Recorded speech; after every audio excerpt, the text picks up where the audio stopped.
这是一个 F 式。F 式英文是 Fuzzy Attack， 最早是在 GG 的 Nenum 上发现，并有一位叫做 F 的玩家实用化并推广出来，所以叫做 F 式。简单来说，就是一种让对手蹲防，但人物蹲不下来，在使用瞬间起跳的中段攻击对手的套路。那这是怎么做到的？我们都知道，在快打6里，班后就是站防，班后斜下来就是蹲防，而在你输入指令的瞬间，防御属性就会改变。但当角色防御时，就算防御属性改变，也得等到完整防御完这下攻击才能切换姿势。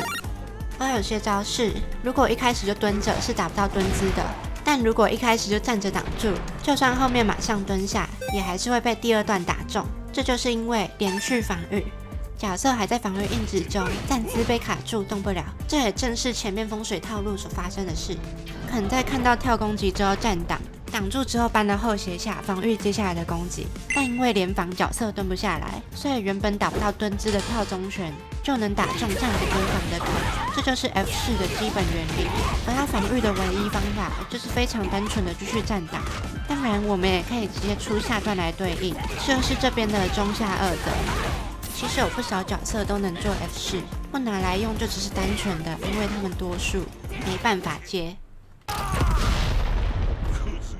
而在其他格斗游戏中，就有很多可以直接强者的 F 式，但在快打6里，就算后面能接，我们通常还是在对手虚弱时才会选择做 F 式，则是因为有 carry 的存在。